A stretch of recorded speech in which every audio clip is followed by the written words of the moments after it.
You're ready. Okay, let's go learn some Torah. You have vacation already? Yeah. Wow. Going to camp? Yeah. Which camp? The Manachai.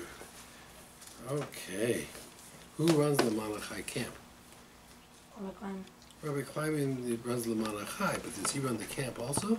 Shmuel Kleiman, he runs the camp? He's not the counselor or whatever it is. Okay. He looks busy. We have to wait for him. Remind the people to come to show. They forget? They forget? Maybe some people forget to go. Huh? People forget? No one calls me to remind me. Some people have short-term memory, some long-term memory. Okay. Ready? Let's go learn some Torah. I'm ready. Can I see the clock? Good. There's the clock. Okay.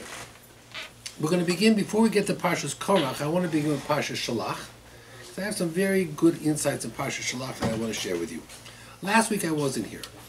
I wasn't here because I was at a graduation. My grandson graduated Yeshiva Katan of Long Island, and they had a graduation. In the graduation, Rabbi Per spoke. Rabbi Per is the Rosh Yeshiva of Yeshiva Far Rockaway, Derech Esav. And he said something fascinating, a fascinating statistic. There's a history book out. And the history book says that from 1876 to 1895, 19 years, 1876, over 130 years ago, there arrived in America 2,000 Jewish people and 2,000 Italian people. During that period of time, during those 19 years, either they checked with Ellis Island or they checked records, they were able to do research, and they found that 2,000 Italians came and 2,000 Jews came. Then the book said, 100 years later, they counted again how many Italians were there from these 2 million. 25 million Italians. Wow. Not bad. Huh? From 2 million children, grandchildren, it was 25 million. How many, I was saying 2 million, so it was 2 million Jews, 2 million Italians, I'm sorry. How many Jews were there in America? It was about 6 million. So Rabbi Per asked the question. He says, how? Why? Why did 2 million Jews only produce 6 million Jews? Mm-hmm. And 2 million Italians produce 25 million Italians? The answer is, he says, very fascinating answer. He says, when the Jews came to America, they built synagogues. All across the eastern seaboard, you have synagogues that have abandoned, that are now churches and community centers. And they built cemeteries. You go up and down the coast of the United States, there's cemeteries all over with Jewish monuments. They didn't build yeshivas. If you only build synagogues and cemeteries, you go from 2 million to 6 million. Why? Because everybody else assimilated. They all married Goyim. They're not Jewish. You know, there's a song by Adam Sandler, a Hanukkah song. And he goes through different people who are Jewish. O.J. Simpson, he's not a Jew, he says. But some people are half Jews, quarter Jews. So he says, if you think about it, there probably is 50 million Jews in America. The problem is that most of those Jews come from women who are not Jewish and men who are Jewish. So they're not Jewish. We don't count them as Jews. So there's only maybe 6 million Jews that we count. But there probably is, in America, 50 million people who have 25% Jewish blood or 50% Jewish blood. They're not Jewish, but they probably have that. So it's a surprising statistic. Italians are Italians. They identify with their culture, with their language. So even if they intermarry, but they still look at themselves as Italian. But the Jews, he says, they build shuls that are now abandoned. They build cemeteries that are full. You look at cemeteries, you go to a cemetery. I was at a cemetery a few times the last few weeks. Tens of thousands of graves, cemeteries that are full. But Jews that are religious, very few. Most intermarry. Most of assimilate. It's a scary statistic. That's what he said. But he said the reason was they didn't build yeshivas. If you don't build yeshivas, that's what happens. Oh. That's what happens. I had a question asked to me, a very difficult question. I had a family, Shomer Torah mitzvahs, a religious family, parents, children. They're very close to a girl, a young girl, who is Jewish, whose mothers or parents are Jewish. Very religious, a girl who's Jewish, but she knows nothing. She has no religion. But they invite her for Shabbos every once in a while. They invite her for the Chagim every once in a while. Anyway, this girl is getting married, and she's marrying a non-Jew. Now, she doesn't know anything. She's not religious. She never, she was raised without religion. And she wants this family to come to the wedding. So the family's asking the question, can they go to such a wedding where a Jewish girl is marrying a non-Jewish man? The short answer, of course, would be no, you can't go to such a wedding.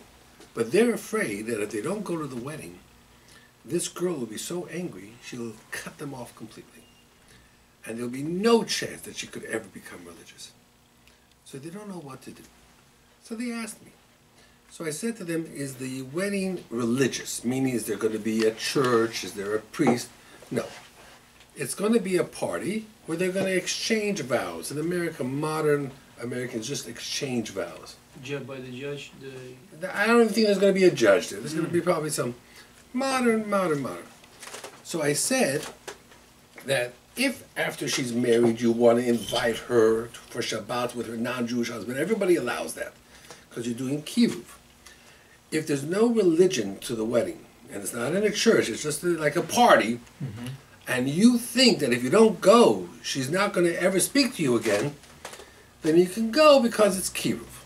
That's what I said. So one rabbi, they live out of town, so one rabbi calls me up and says, what do you base that on? I said, well, what's the problem with it? He says, well, it's like she's spitting in her father's face. That's what he said to me. She's marrying a non-Jew. It's like she's spitting in her father. Her father is God. Right? Her father's God, spitting in her father's face. So I said, I love when people give examples. I really love that. I said, you know why? You say she's spitting in her father's face. I'm saying she doesn't even know who her father is. She's an orphan. She doesn't know Hashem. She doesn't know God. She never believed in God a day in her life. She never davened the word in her life. She was raised without religion. So if she was raised Jewish, and if she was for some short time religious, and then she goes ahead and marries a non-Jew, you're right, she's spitting in God's face. But if she doesn't know Hashem at all, she's not spitting in her father's face. She doesn't know her father. She's an orphan. So the rabbi says, yeah, I hear that. That makes sense. Thank you very much. Hung up the phone. So another rabbi called me up also. I says, if they get married, could she invite them over for Shabbos? Yes. So what's the difference? It's only a party. It's nothing else. Okay, he said, I understand. So they both backed off. They both called me up aggressive, and they both backed off very quickly. But, that's what it is. Without chinuch, without education, you have nothing. You really have nothing.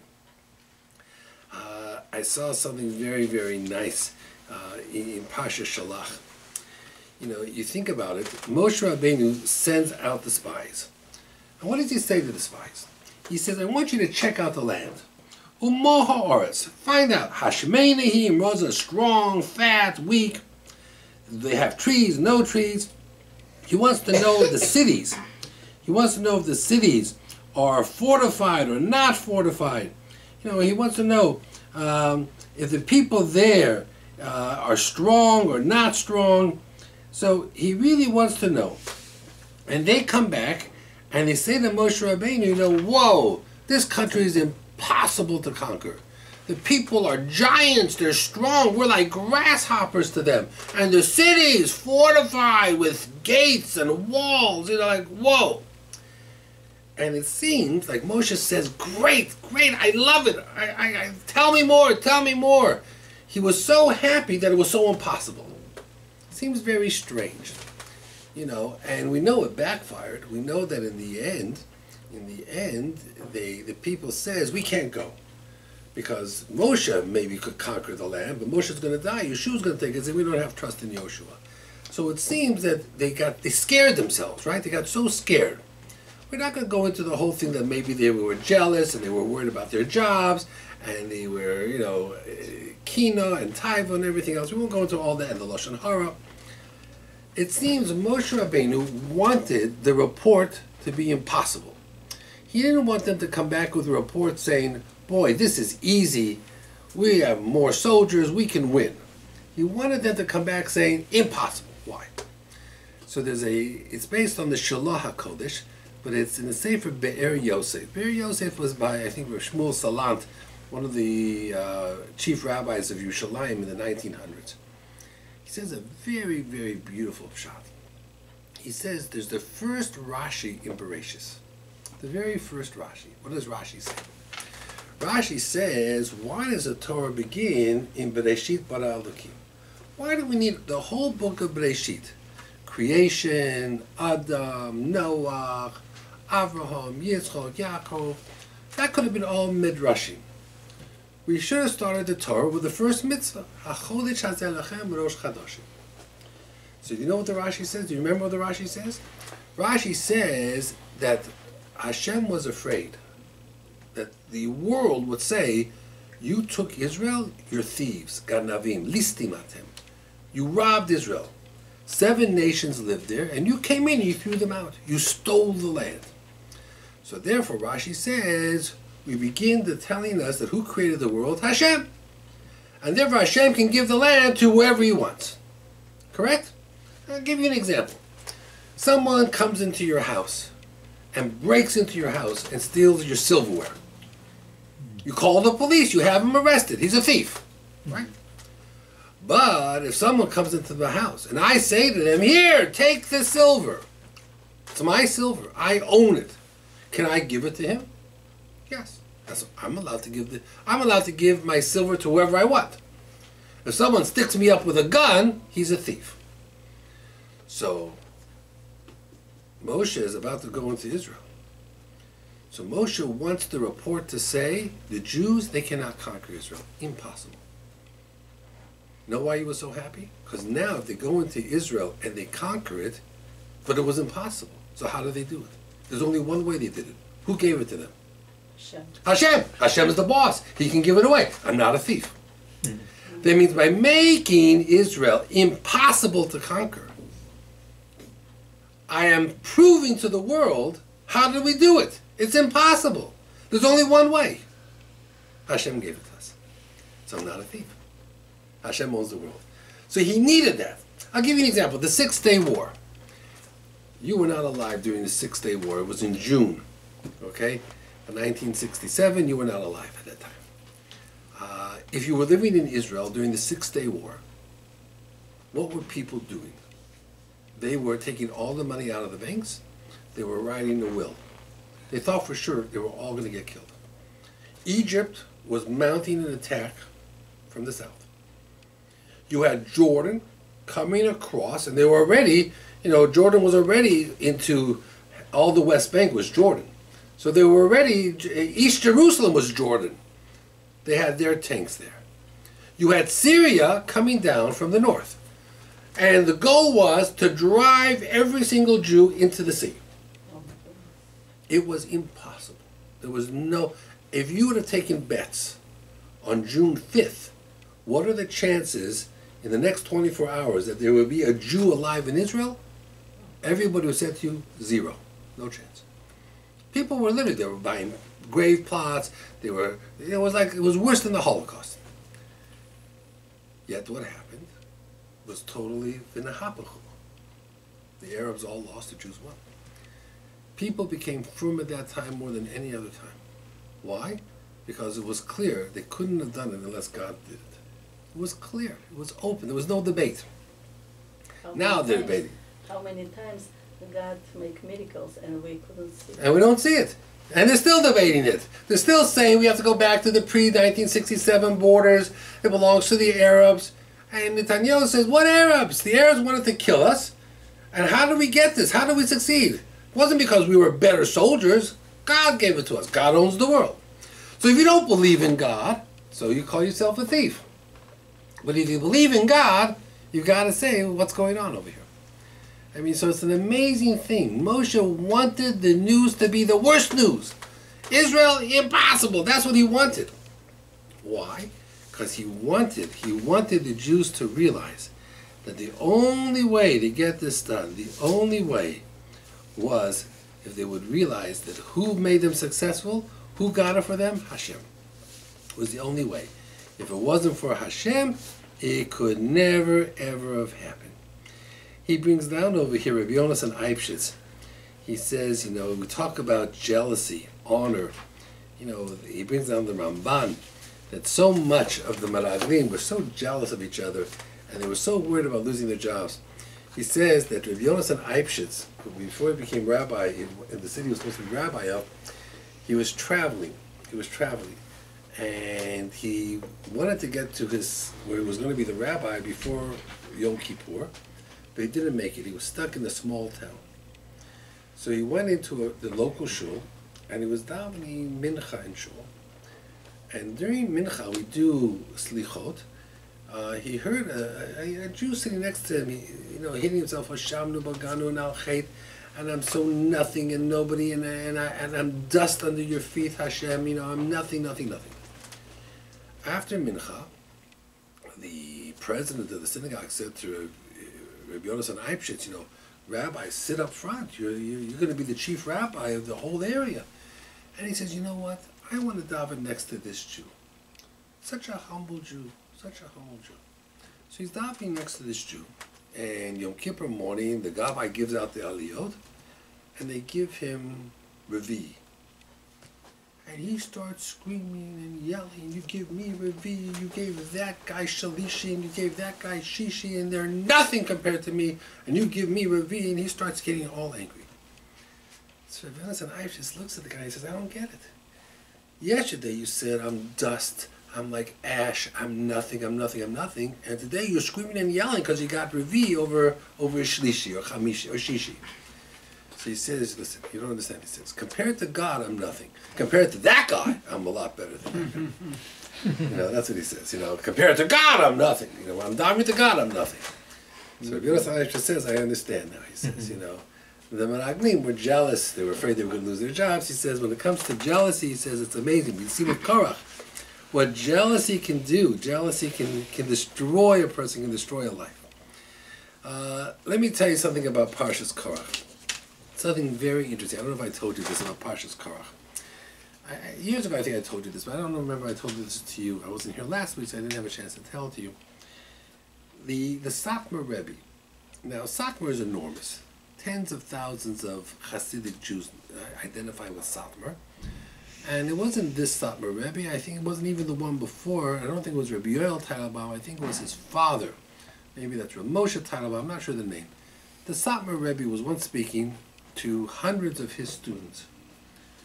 And in his speech, he said to them, I know that my neshama is a Gilgul. I was here before, he says. He says, I know that my neshama was here in this world before, and then I died, and I didn't make it to Olam Haba, and I had to come back. Now, that's pretty amazing. We are all Gilgulim, but he knew it. He knew his neshama was a Gilgul. So they asked him, they said, Rebbe, do you remember when you were here before? And he says, you know what? I do remember. I was in the desert watching the machloket of Korach and Moshe. Whoa. So you were in the desert and you saw Korach and Moshe, the machloket? He says, yeah. So they said to him, then how come you had to come back? For sure you were on Moshe's side. And he was quiet. And they said again, Rebbe, why did you have to come back? You were for sure on Moshe's side. And he says, I wasn't on Korach's side, but I wasn't on Moshe's side either. I was in the middle. I stood like many Jews in the middle, undecided. Didn't know who was right. So they looked at him. He says, and that's why he had to come back. He lost his Olam Haba because he wasn't on Moshe Rabbeinu's side. So they said to him, Rebbe, how could you not be on Moshe's side? Moshe, you were on Korach's side? You were in the middle? What does that mean? He says, Korach made so much sense that I believed he was right. I was afraid to say it, so I just kept quiet. But if I gotta tell you, when Korach made his argument, it made so much sense. So they said to him, Rabbi, what was it that Korach said that made so much sense? What was it? Surely it wasn't if you have a room full of books, you still need a mezuzah. That wasn't the argument, no. Or if I have a pair of tzitzit, one string of blue is good. What happens if the whole garment is blue? I still need the one string. And Moshe said yes. It wasn't those games. Those were just games that Korach played. It wasn't those games. So they said to him, Rebbe, what was it? What did Korach say that made so much sense? Okay? And if it's too warm for you, you can turn on the AC. Because back here, it won't affect me. So don't hesitate. Because it's warm in here. So what was it that made so much sense? Okay? You ready? Listen to what he said. In Parasha Shalach, you had the sin of the spies. Right? The Meraglim, the spies. What was going to happen to all the Jews in the desert who were there during the sin of the spies? What was the punishment? They were going to die from ages 20 to 60. For the next 40 years, every year 15,000 Jews died, because 15 times 40 is 600,000. Okay? Every year on Tisha B'Av, 15,000 Jews who turned to 60 would dig a grave, lay in the grave, and the next morning they were dead, and the sand blew over and covered them all. Every year. Okay. During those 40 years, did anybody from Shevet Levi die? No. Nobody. Why not? The short answer is because they didn't sin, right? They never sent one of the spies. There were 12 spies. Ephraim and Menashe sent. There was no spy from Shevet Levi. So the short answer is they didn't sin. But that's not a good enough answer. Let me explain to you why. In your class, let's say you have 20 kids, and 10 kids misbehave. And the Rebbe says, no recess. What does that mean? No recess for those 10 kids or for all the class? The whole class. And you could say, but Rebbe, I was good. I didn't do anything wrong. But when you punish the class, what happens?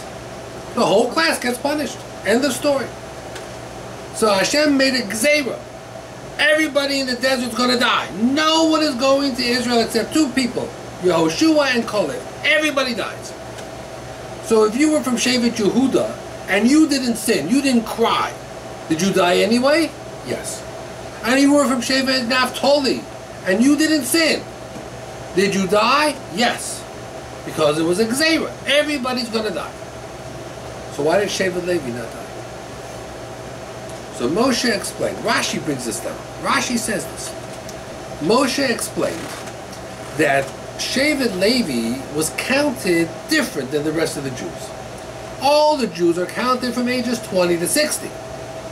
But Shevet Levi was counted from 1 month and up. So since they were counted different, they were like in a school by themselves. They weren't part of the school. So therefore, when Hashem said the Gezerah on the people of the generation of the desert, that Gezerah did not apply to Shevet Levi. They were patur. Because they were counted different. Since they were counted different, they're not included. That's what Rashi says. When Korach heard that, you know what Korach said to Moshe?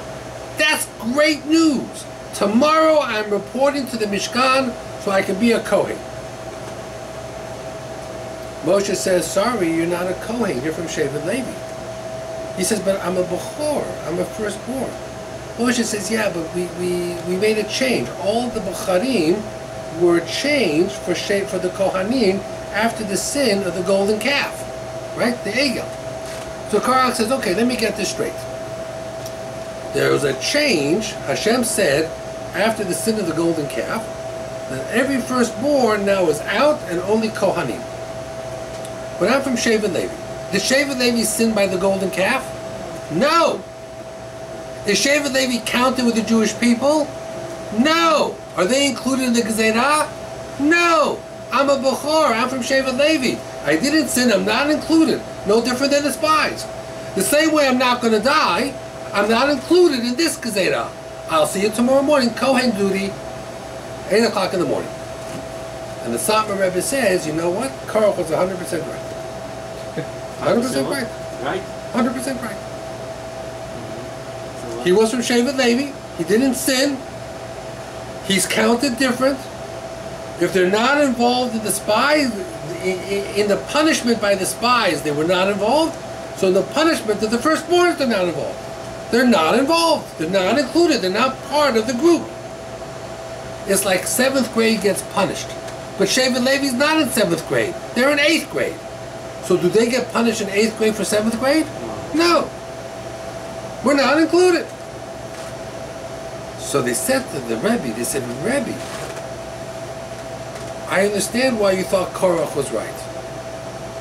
But you were wrong, right? It's a mistake, right? He says, yeah, it's a mistake. Teach us, what was the mistake? The Satmar Rebbe said something fascinating. You got to hear what the Satmar Rebbe said. He said, you know what point I missed? Let me tell you the point. You go to a rabbi and you ask a rabbi a question. Okay? I'll give you an example. I had a lady who once came to me and by mistake she put a baby bottle that had milk in it in the dishwasher that was a meat dishwasher. And she asked me, what is the halacha of the baby bottle? So I says, you know what, it's allowed. Because there's a Rav Moshe that says it's not as if it cooks the milk and it's water and it just rinses it out and it just gets batel, it's okay. I says, you know what, it's okay. 2 days later, she came to me, she says, you'll never guess what happened. By mistake, I put the baby bottle again in the meat dishwasher. I put this baby bottle again in the meat dishwasher. Oh, second time. Second time. This time I said to her, you know what? It's okay, but you have to wait 24 hours. It was the same thing happened, but I changed what I told her. Why? Because I saw she's not careful. She's not being careful. 3 days later, she called me again. You'll never guess what happened. What happened? Again. The baby bottle, that guy was in the dishwasher again, the meat dishwasher. I says, now it's trafe. You got to throw it out. Get rid of that baby bottle. It's gone. Can't use it. Okay? The same question. 3 different times. Because I saw in her a certain, she's not careful. So you can't rely on things. If you were listening to me, and you saw the first lady come to me, and I told her, okay, the baby bottle's okay. And 5 minutes later, she came to me the 3rd time, and I told her, throw out the baby bottle, what would you say? I'm making a mistake, right? Why would you be wrong? Because when you ask a rabbi a question, whatever he says is the right answer. Even you think logically he's wrong. But that's the power that rabbis have. That's the power the Gedolim have. If a guy comes to you and says, Rabbi, is this my right hand? And the rabbi says, no, that's your left hand. This is your right hand. Is the rabbi right or is the rabbi wrong? Right. He's right. Or he's left. But he's not wrong. So the Satmar Rebbe says, you know what my mistake was? Korach said, if it's okay here, it's okay here. You know what the answer is? No, it's not. It depends what Moshe says. Moshe says this is okay, but Moshe said this is not okay. That's it. When Moshe is the Gadol Hador, and the Gadol Hador answers your question, who's right? The Gadol Hador. Your mistake, Korach, was you thought you could argue logic. So you made your argument. What did Moshe say? I don't care. The logic, I don't care. This is, you're not a Kohen, but you're not going to die. Who gives you the power to do that? The Torah does. When the Torah says, Al Pi HaTorah Asher Yerucha, the Sanhedrin, the Rosh Hashiva, the Gadol Hador, they have the power to pass and halach. No such thing, but Moshe Rabbeinu was the only Gadol Hador. In our generation. In your generation. So someone called me up today. Let me give you an example, okay?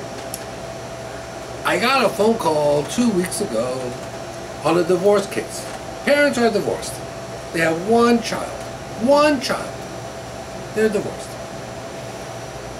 And the father calls me up and says he's planning a trip. I don't know where he's going. Let's say he's going to Cancun, Bahamas. Nice. I'm taking my son to the Bahamas. I'd rather you took your son to Israel, personally. But you're going to the Bahamas. Got it. What's the problem? I'm leaving the week before Tisha B'Av. So it's after the 70th day of Tammuz. It's in the 3 weeks. And it's the week before Tisha B'Av. Okay? Can I go? Can I take the trip? And of course, what do you do in Cancun? You swim. You swim in the ocean. You swim. So I said to him that Ashkenazim, during the 9 days, we don't take trips. And we don't swim in the swimming pools of the oceans. We don't. If you look in the halacha, the Ramah says it's a dangerous time, it's sakana, it's a dangerous time. We don't do those trips. But Svardim only keep the week Tisha B'Av falls out. The Bukhari keep from the beginning of the From the beginning of the it. Ramah. I understand. Some different things. But the restrictions. I said if you look in the Kaf HaChaim, he brings down from the Rambam and the Ramban, and I brought the Kaf HaChaim here. I'll read you what the Kaf HaChaim says. The Kaf HaChaim says, he says, the Nogo Yisrael Shalikantu Lemerchaz, they don't go into a bathhouse, B'Shvua Zu, the week of Tisha B'Av. V'chein Kosav Hatur B'Shem HaRamban. And then he says that you're allowed to really bathe your whole body in cold water. What you can't do is wash yourself in warm water. Do you bathe in cold water during the week of Tisha B'Av? But not hot water. Nimtza, he says that the Das, HaRambam, V'Ramban, etc., the only problem is with warm water. He says, and you know what? I noticed that the Italians, he says, used to go swimming in the Yam HaGodel, which is the Mediterranean Sea, Afilu be'erev Tisha B'Av. That's what the Kaf HaChaim says, even erev Tisha B'Av. But he says that depends on your minhag. So I said to the guy, I said, listen, Ashkenazim, we don't do it. We don't do it. We don't do it. But the Sephardic minhag, we can discuss it with your rabbi, I'm not a Sephardic rabbi, but Sephardim, I've heard that Sephardim don't go the week of Tisha B'Av. This year it's a little bit unusual, because Tisha B'Av falls out on Shabbat. So it's pushed off till Sunday. So there is no week of Tisha B'Av. Because that week, Tisha B'Av is not during that week. Tisha B'Av is on Sunday. So there is no week of Tisha B'Av. And he said to me, well, he's leaving the week before that. So it's not even, it's at the beginning of the 9 days, but he'll be back already before the week of Tisha B'Av. Okay. He decided he's going to go. So the wife calls me up and says, how could I allow her husband to go? It's sakana. It's dangerous. She would learn in school it's a dangerous time. I said to her, you're right. Ashkenazi would not travel during that time. But Sephardim do. You say Bukharians don't. He's not so Bukhari. He's not so Sephardi. She doesn't keep Shabbat. The last machlokas they had is that she drove the kid on Yom Kippur all over the place. So I tried to say to her, what's more dangerous? Going on a trip the week before Tisha B'Av or driving your kid on Yom Kippur? What's more dangerous in Shemayim? Yom Kippur is Minat Torah, Tisha B'Av is Midrabanan. It's important. What's more dangerous? She drives on Shabbat and she gives her kid treif to eat.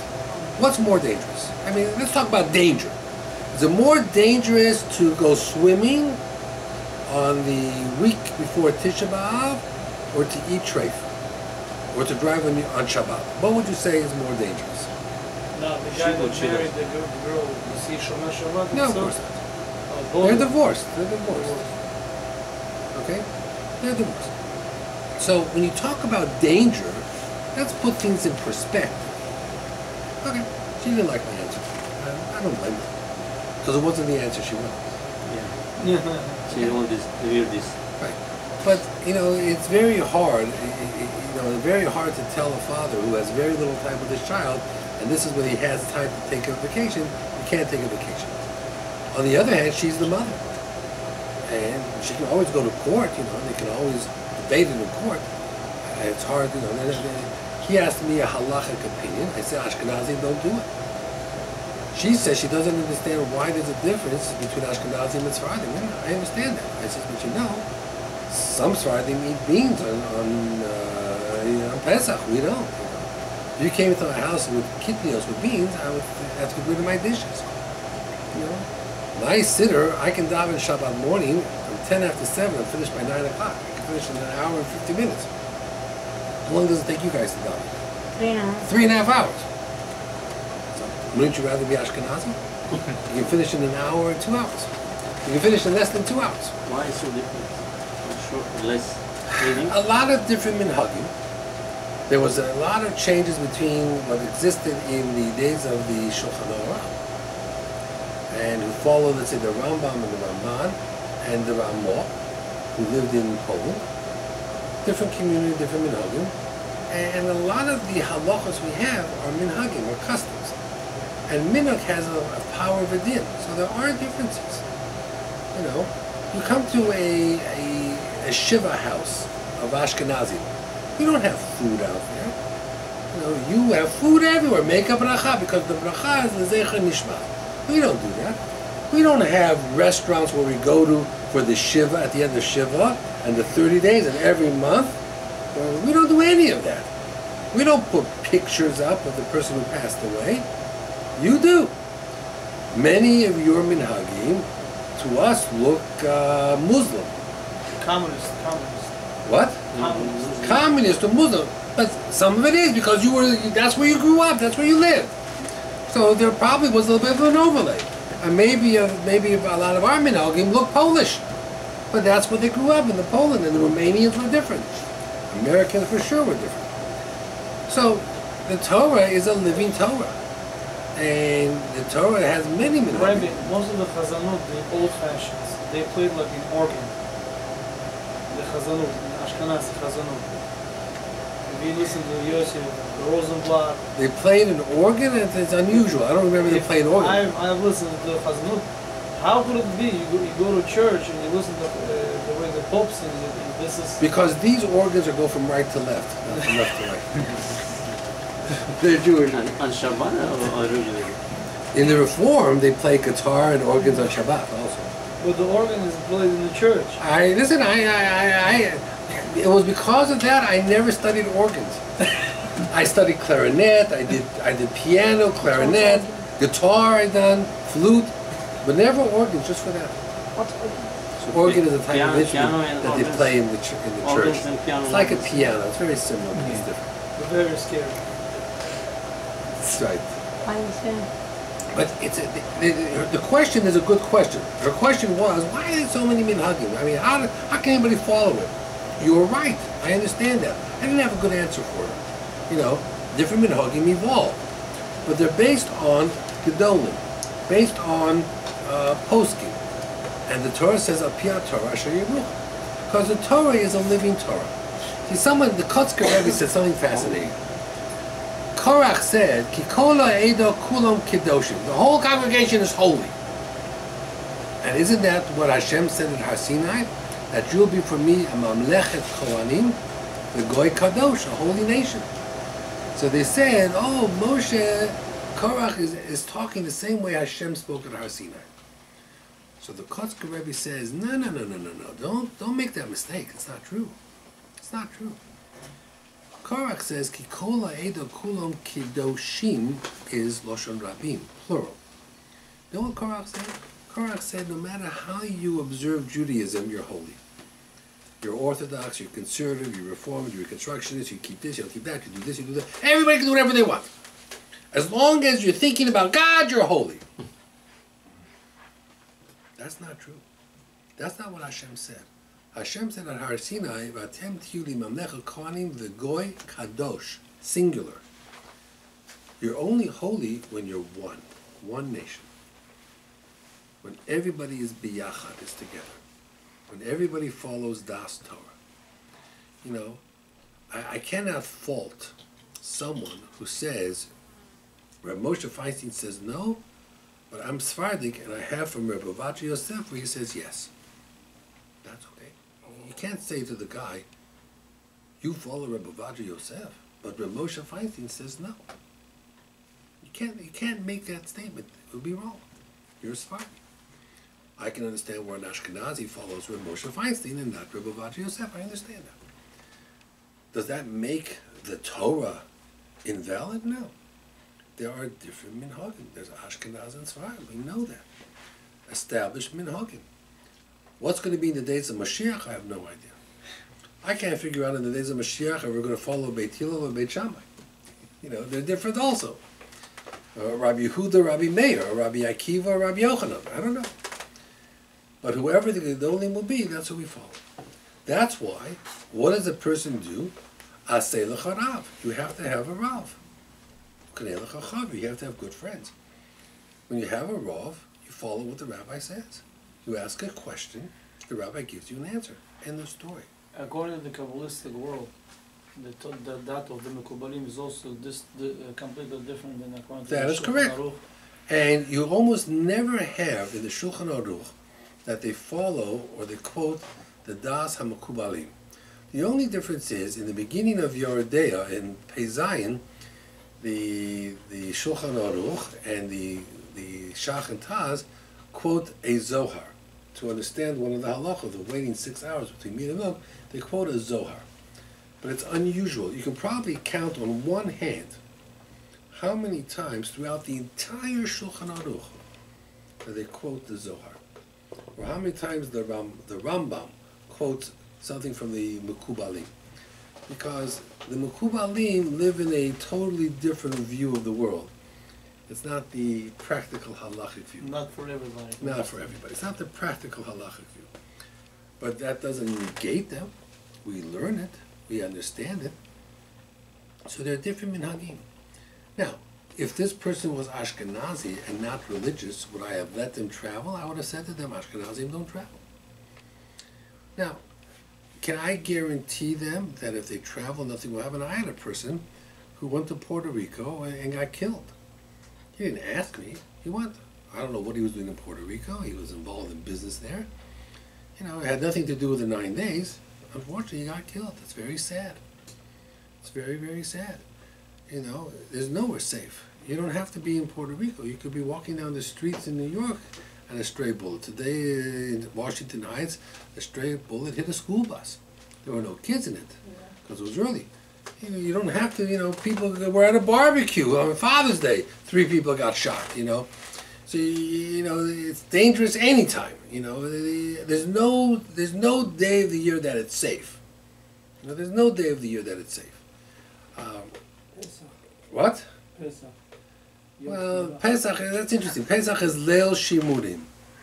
You know, Leil Shimurim.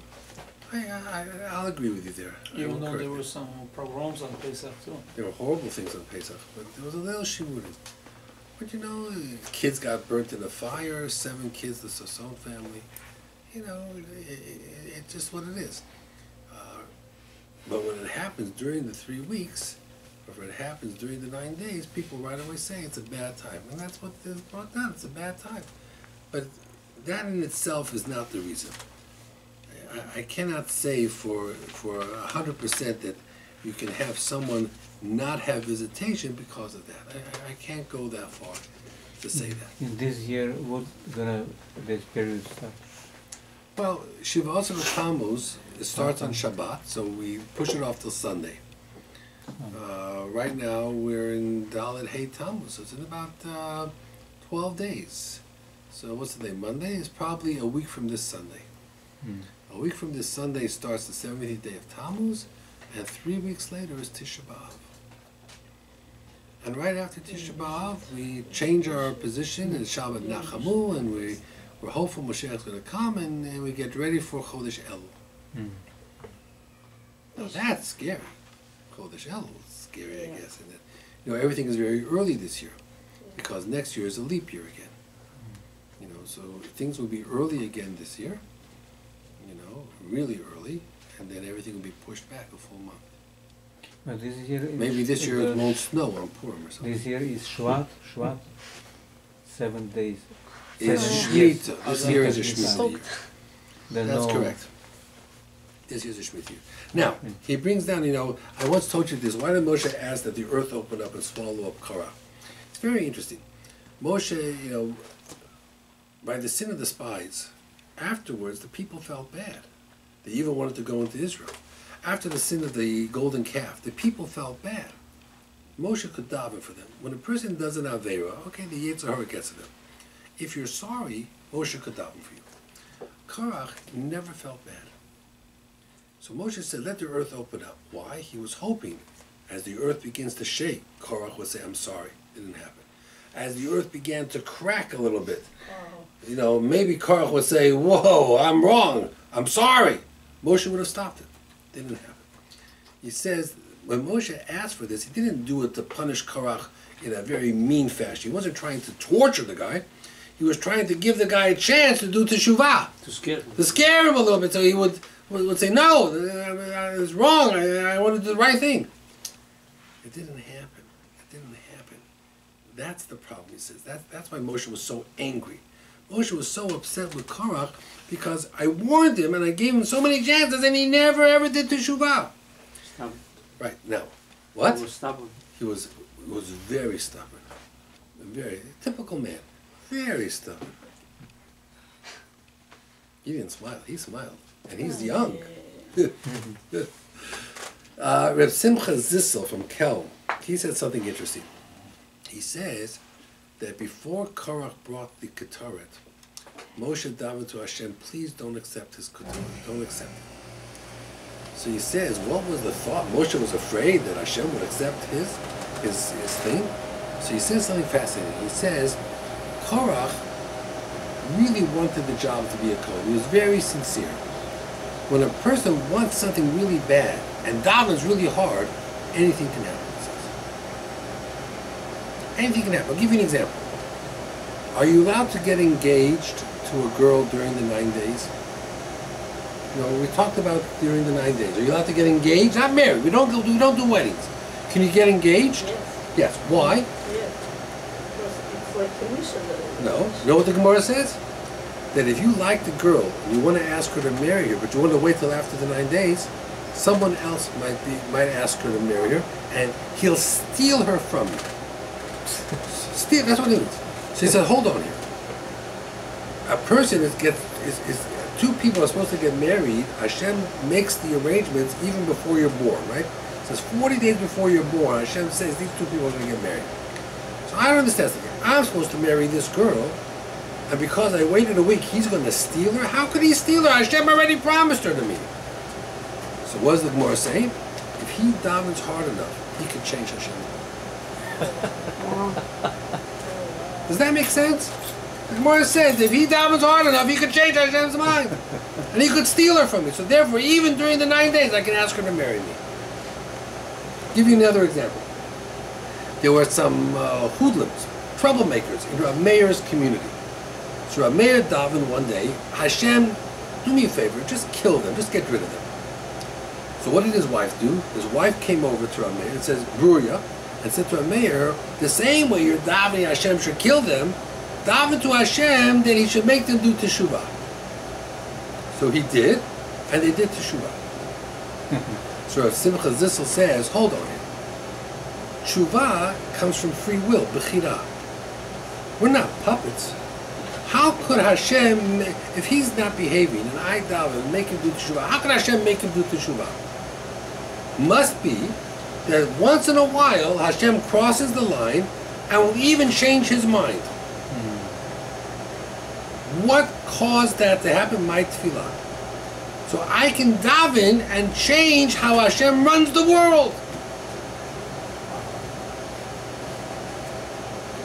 If a person's supposed to die, and everybody davens that they shouldn't die, and he lives another 10 years. What happened? Your tefillah changed Hashem's mind. So Rav Simcha Zissel says, Moshe Rabbeinu was very afraid.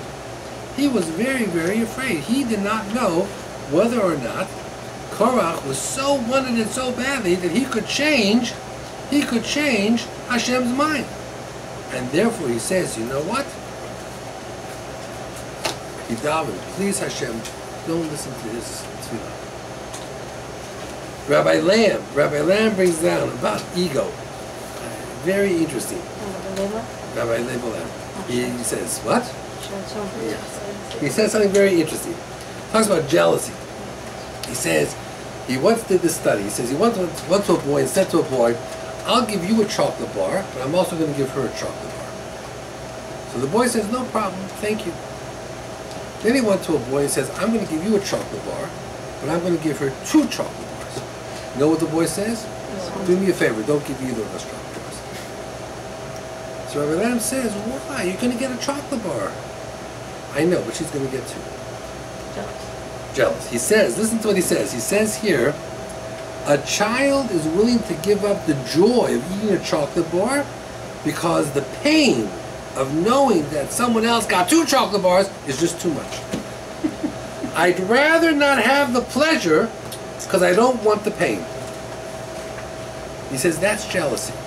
It makes no sense. Don't give me and her. That's right. I'd rather none of us get. If I get 1 and she gets 1, I can live with it. But if I get 1 and she gets 2, do me a favor, don't give either of us. He says that that's jealousy. He says that is jealousy. Rabbi, I have a question. It just doesn't make sense. Jealousy. Jealousy doesn't make sense. I have a question. Korach was jealous. It doesn't make sense. Yeah. The Moshe said, tomorrow we will see who is right, right? Right. And there's tomorrow, and for one night, how they prepare a lot of the spices to make? I'm sure they have plenty of spices. They only need a little bit of spices. They have pans and they prepare just a very little bit of Okay, spices. how about Well, the shovel. The shovel? shovel. 250 shovel. Maybe they all use the same shovel. Each one took a little bit of the shovel and put it on the pan. It was on a pan. No different than Nadav and Avihu did. You know what the scary part is? There's one job. 250 people apply. Only one person can get the job. The other people who apply that don't get a job get killed. If you advertise the job here to be rabbi of the shul, one person will be hired, the rest will be killed. How many people are going to apply for the job? You know what the truth is? When the rabbi is the one that gets killed. The guy who gets the job is the one that he really killed. No offense. That's the job of a rabbi. Gets shechted over there. But they all of them burned down. 250 people, they burned down. They burnt, yeah. But the Korach did not burn. No. There was a machlokas of Korach was mina sreifim, mina. They all got burnt up, toasted. And Korach still didn't do tshuva. Korach died afterwards. Something died with the flame. Yeah. Rabbi, would you say they use just one shovel, right? I'm not sure how many shovels they had. The Torah said they always after the They weren't all following the Torah. All shower take to collect the pans. They took the pans. I mean the pan, not the shovel. The pan. Pen. Okay. It was a pan. Потом эти совки все слили. They had to take a pan and put a coal and put the Torah on the pan. Все совки потом слили для крышки. На крышке, вот это, на миске они несли. Они на этом. Шавл это что, совок? Right. Пен что? They took a pan. Этот пен, сковородка. Ты же не пен брать, совок же брать. А? Шавл же будет, 250 На русском написано перевод совок. Каждый взял свой own собственный. Torah says they took their own each of them took their own shovel. Or machto. Machto means a pan more than anything. So Это не whatever, взяли but the It's not machto. was copper, Machto right? means a pan. Copper What? pen, copper pen. Совок. Could be copper. No, they said copper in the Torah. Well, Mush. Mishbeach was And copper. then the Hashem said gather them and make their cover melt Right. them and make the cover for the. But he told it to pants. Eliezer to do it, Yeah. not to Aaron. No, I know. Because it was too painful for Aaron, because when he saw Yeah. those pants, it reminded him of Nadav and Aviv. So he wouldn't do it. So each of them had this whatever. Yeah, each one had a shower pan. pan or so it was 250. Yeah, I guess like everybody, they took out of Mitzrayim, all these pans. No, Just like here, every household here has pans. We all have dishes and pans and everything. So it's not else. special. It's not I don't think it was just special. regular from home. They might have taken it to the mikveh first and things like that. But they were all kadosh. They weren't tamei. In those days, they all, there was very few people that were ever tamei. Even when Korach died, no one touched him. He got swallowed up. No one became tamei. Okay. Have a good night. It's already. Good night, thank you.